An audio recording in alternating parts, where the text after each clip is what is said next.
Hello ट्वेल्थीज़, कैसे हैं आप। आज हम अपनी शुरुआत करने जा रहे हैं। ये मान के चलिए कि हम अपने फर्स्ट चैप्टर से बिल्कुल नई स्टोरी के साथ या नई जर्नी के साथ आगे बढ़ेंगे। First chapter the last lesson. सबसे सरप्राइजिंग तो इसका टाइटल ही है। कहने को फर्स्ट चैप्टर है ट्वेल्थ क्लास का और द लास्ट लेसन है, लेकिन इसकी स्टार्टिंग से पहले एक बात मैं आप सबसे कहना चाहती हूँ। अभी तक आपने अगर बिल्कुल नहीं पढ़ा है या फिर बहुत कुछ गार्बेज कलेक्ट कर लिया है, तो आज हम एक नए वर्ड के साथ शुरू करेंगे, that is decluttering. Means to remove unwanted things. Decluttering, ये वर्ड आज का पहली क्लास का पहला वर्ड जो आपको याद रखना है। To remove unwanted things. ठीक है, तो आपके मन में जितने भी अनवांटेड आइडियाज़ चल रहे हों उन्हें हटा दें। हालांकि ये आपके रूम को साफ़ करने या किसी भी जगह को साफ़ करने के लिए यूज़ होता है, लेकिन यहाँ पर आपको खुद को क्लीन रखना है। मन में किसी भी तरह की नेगेटिव थॉट्स नहीं लेकर चलना है, तभी हम जो पढ़ेंगे उसे समझ पाएंगे और आगे बढ़ पाएंगे। तो सबसे पहले हम इसमें आगे बढ़ेंगे तो आपका जो चैप्टर है, चैप्टर की समरी पर आ जाते हैं। चैप्टर की समरी पर जब हम आएंगे तो समरी में हमें क्या दिखाई देता है। समरी में हमें फ्रेंड्स नज़र आता है। फ्रेंड्स कौन है? इस चैप्टर का मेन कैरेक्टर, एक छोटा बच्चा जो अपने स्कूल जा रहा है, लेकिन कैसे जा रहा है? उसने अपना होमवर्क कंप्लीट नहीं किया है। Didn't prepare his lesson. उसने अपना लेसन कंप्लीट नहीं किया है। लेसन कौन सा है? पार्टिसिपल्स का है, related with French language. French language से रिलेटेड जो टॉपिक उसे दिया गया था पार्टिसिपल का, वो उसने तैयार नहीं किया है। आप में से भी बहुत सारे बच्चे होंगे, चीज़ें तैयार नहीं हुई, कुछ स्ट्रेस हो जाते हैं, कुछ बड़े बेफिक्र होकर स्कूल आते हैं कि ठीक है देख लेंगे जो होगा। लेकिन फ्रेंड्स वैसा बच्चा नहीं है। उसको अंदर ही अंदर डर है कि टीचर उसको पनिश करेंगे। उसके टीचर हैं एम हैमल। अब वो उन्हें फ्रेंच पढ़ाते हैं। जब वो स्कूल जा रहा है अनविलिंगली, तो जब स्कूल जाने में ध्यान नहीं है तो उसका ध्यान चारों तरफ चला जाता है। जैसा कि आपने नाइन्थ में पढ़ा होगा द लॉस्ट चाइल्ड में, वो बच्चा अपने आसपास की चीज़ों में इतना खो जाता है कि अपने पेरेंट्स को भी भूल जाता है। यहाँ पर वो इतना तो नहीं भूल रहा है, इतना छोटा बच्चा नहीं है। स्कूल तो जा रहा है लेकिन रास्ते की चीज़ों को ऑब्जर्व करता हुआ जा रहा है। वो क्या नोटिस कर रहा है? चिरपिंग ऑफ बर्ड्स नोटिस कर रहा है। Drill of Prussian soldiers. अब प्रूशियन सोल्जर्स कौन है इसके बारे में हम बाद में डिस्कस करेंगे। तो उनकी ड्रिल चल रही है, उसको नोटिस करता है, लेकिन उसको अंदर ही अंदर डर भी है कि उसके टीचर उसको पनिश करेंगे for not doing his pending work. But जल्दी उसको रियलाइज होता है कि कुछ तो अलग है आज। कैसे? जब वो स्कूल पहुंचता है, when he reached he notice that there was no commotion. अब एक स्कूल में बच्चे हों और कमोशन ना हो, शोर शराबा ना हो। प्रेयर से पहले आप स्कूल में देखिए या स्पेशली लंच ब्रेक में देखिए, लंच ब्रेक का टाइम, बच्चों की शोर या छुट्टी का टाइम, उस समय कमोशन का ही माहौल रहता है। तो यहाँ पर कोई कमोशन नहीं है। उसे ये थोड़ा अजीब लगा, जो कि अभी तक ऐसा कभी हुआ नहीं। Each student was listening M Hamel. जब वो अपनी क्लासरूम में जाता है तो क्या देखता है? एम हैमल को हर बच्चा बड़े ध्यान से सुन रहा है, अटेंटिवली। Even the villagers. ये उसके लिए एक और सरप्राइजिंग एलिमेंट हो गया कि उसके क्लास में विलेजर्स भी बैठे हुए हैं, उसके गांव के लोग भी बैठे हुए हैं। एंड तीसरा सरप्राइजिंग एलिमेंट क्या था कि M Hamel was in formal dress. आज कोई इवेंट नहीं है, कोई स्पेशल डे नहीं है, तो एम हैमल जो कि किसी इवेंट पर या फंक्शन पर ही अपनी स्पेशल फॉर्मल ड्रेस पहनकर आते थे, वो आज क्यों पहने हुए हैं?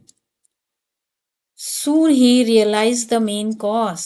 Cause is that it was his last lesson in the school. वो उनका स्कूल का लास्ट लेसन है।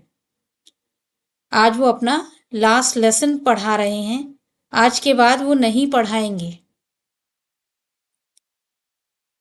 इस शो, अब ये जो चीज़ यहाँ पर देखी तो कहीं ना कहीं उसको अजीब लगा कि वो आज लास्ट लेसन क्यों पढ़ा रहे हैं। या ये हमारा लास्ट लेसन क्यों हो गया? दरअसल क्या है कि जब हमें कोई भी काम दिया जाता है तो हम उसको इग्नोर करते हैं कि आज नहीं कल कर लेंगे या थोड़ी देर बाद कर लेंगे। तो वहाँ के लोगों की भी यही टेंडेंसी थी। It shows human tendency to procrastinate and put away things for tomorrow. वहाँ के लोग भी ऐसे ही थे, लैंग्वेज को लेकर सीरियस नहीं थे, बोले आज नहीं कल सीख लेंगे, कल नहीं परसों सीख लेंगे। और वो अपने बच्चों को भी काम पर भेजना प्रेफर करते थे, ना कि पढ़ाई पर फोकस करने के लिए कहते थे। तो वहाँ के लोग, बच्चे, कोई भी फ्रेंच लैंग्वेज को लेकर सीरियस नहीं था। Finally they were disappointed for not taking it seriously. और आज उन्हें पता चला कि आज वो दिन आ गया, आज के बाद वो फ्रेंच कभी पढ़ ही नहीं पाएंगे। तो ये चीज़ उन्हें कहीं ना कहीं दुखी कर जाती है बच्चों को।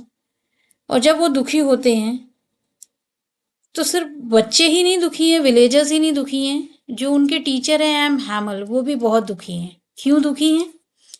क्योंकि he was a French teacher who had been teaching in the school since last 40 years. वो उनके स्कूल में लास्ट 40 ईयर से टीचर हैं। अब सोचिए 40 साल से जो टीचर पढ़ा रहा है, सडनली उसे बोल दिया जाता है कि आज आपको लास्ट डे है, आज के बाद आप नहीं पढ़ाएंगे। ऐसा इनके साथ होता है। और ऐसा क्यों हुआ?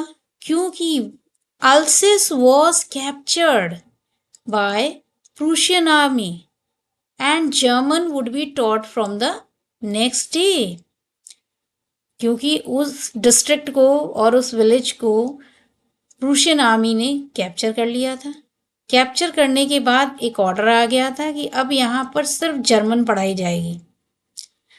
और इसी वजह से एम हैमल अपनी फॉर्मल ड्रेस में थे और उन्होंने अपना आज का लास्ट लेसन पूरे डेडिकेशन के साथ बच्चों को दिया। इसमें एक और पॉइंट जो रेज किया गया वो है लिंग्विस्टिक चौविनिज्म। लिंग्विस्टिक चौविनिज्म क्या है? It refers to the imposition of one language on others. दूसरों पर अपनी भाषा को फोर्सफुली थोपना। Language represents the culture of the people, we should not take it for granted. हम इसे इग्नोर नहीं कर सकते क्योंकि लैंग्वेज किसी भी देश के कल्चर को रिप्रेजेंट करती है। अब देखिए यहाँ पर कुछ क्वेश्चन आपके सामने बनकर आ गए हैं। तो हु वॉज मिस्टर हैमल? तो mister Hamel was a French teacher who had been teaching in the school for 40 years. Easy है क्वेश्चन, इसमें कुछ खास नहीं है। Why was it his last lesson? Alsace was captured by the Prussian army and German would be taught from the next day. यही main reason है, इसी वजह से लास्ट लेसन देने के लिए बोला गया। What is linguistic chauvinism? इस टर्म को याद रखना, इसे आप जब भी इस चैप्टर की या तो समरी या किसी भी तरह का क्वेश्चन आए, ये टर्म आपको यूज करनी है, आपके काम आएगी। It refers to the imposition of one language on others. Language represents the culture of the people and we should not take it for granted. Okay, अब इसके अलावा इस चैप्टर के कुछ और पॉइंट्स हैं जो हम यहाँ देख लेते हैं। जैसे एक तरह की वार्निंग दी गई है हम सबको कि embrace language and culture before it's lost. इससे पहले कि आपका कल्चर और आपकी लैंग्वेज कल्चर ख़त्म हो जाए, अपनी लैंग्वेज को संभाल कर रखिए। Preserving cultural identity, valuing language and heritage. अगर आपको अपनी कल्चरल आइडेंटिटी को संभाल कर रखना है तो अपनी लैंग्वेज को, अपने हेरिटेज को वैल्यू देना शुरू करिए। So neglecting language learning, procrastination and missed opportunities. अगर आप लैंग्वेज नहीं सीख रहे हैं, चीज़ों को कल पर छोड़ रहे हैं, प्रोक्रेस्टिनेशन आपकी आदत बन चुका है, तो मीन्स आप सामने आई अपॉर्चुनिटीज़ को भी खो देंगे। एक दिन ऐसा आएगा कि आपको लगेगा कि आपने अपना ही नुकसान किया है।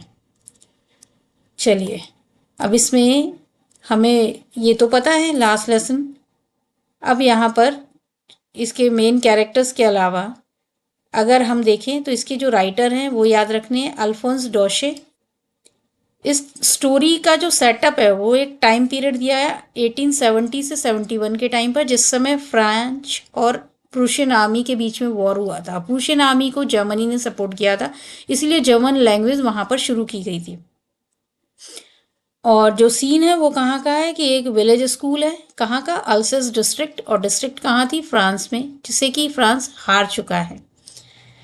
अब सिंबल की बात की गई है तो लैंग्वेज यहाँ पर किसी भी कंट्री की सोल के तौर पर रिप्रेजेंट की गई है, और सिर्फ रिप्रेजेंट की ही नहीं गई है, वाकई में ऐसा होता है।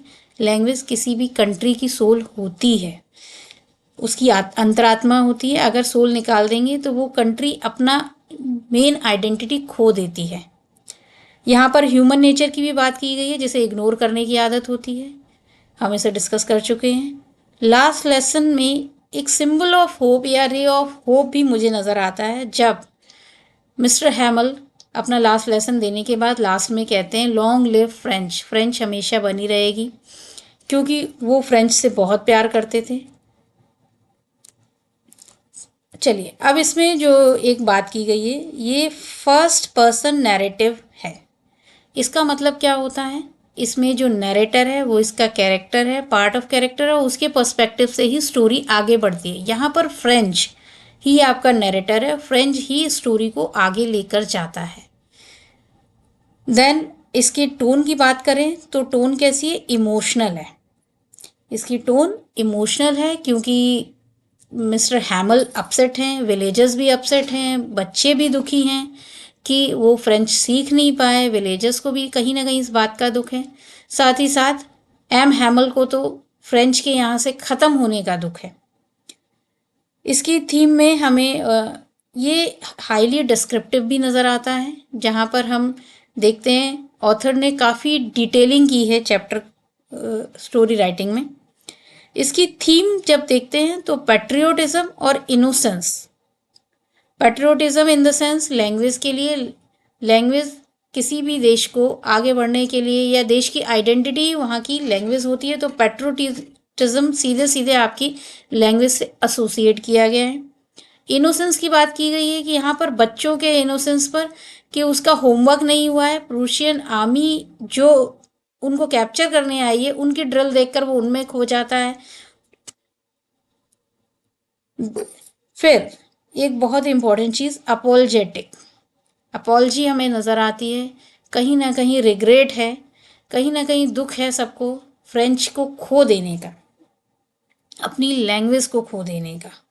और फिर अल्टीमेटली ये तो आपको बहुत अच्छे से नज़र आ रहा है कि लिंग्विस्टिक चौविनिज्म की एक ऑर्डर आता है कि आज से यहाँ पर पढ़ाई गई लैंग्वेज बंद कर दी जाएगी, कल से यहाँ नई लैंग्वेज सिखाई जाएगी। तो हम ये देखते हैं कि टाइम इज़ प्रेशियस। आज है टाइम, आज उसे यूटिलाइज करिए, वरना कल आपके पास कुछ नहीं रहेगा। यही इस चैप्टर की थीम है और यही इस चैप्टर में बताने की कोशिश की गई है। हम देखते हैं कि ऑथर ने बहुत खूबसूरती से इस चैप्टर में समझाया है कि अपनी लैंग्वेज को रिस्पेक्ट दीजिए, उसे सीखिए, उसे इग्नोर मत करिए। अगर आपने उसको इग्नोर किया तो कल आपका कल्चर ख़त्म हो जाएगा। आई होप कि आपको ये चैप्टर समझ में आया होगा, और उम्मीद करती हूँ कि आप इस पर बेस्ड कोई भी क्वेश्चन आए तो इजीली अटेम्प्ट कर सकते हैं, कहीं भी कोई दिक्कत नहीं आएगी। और अगर आपको मेरा वीडियो पसंद आए तो आप इसे सब्सक्राइब, मेरे चैनल को सब्सक्राइब करिए, लाइक करिए और शेयर करिए। चलिए, गुड बाय। इसके बाद हम मिलेंगे अपने नेक्स्ट वीडियो में, जिसमें हम नेक्स्ट चैप्टर लेकर आएंगे। Thank you everyone for watching this video.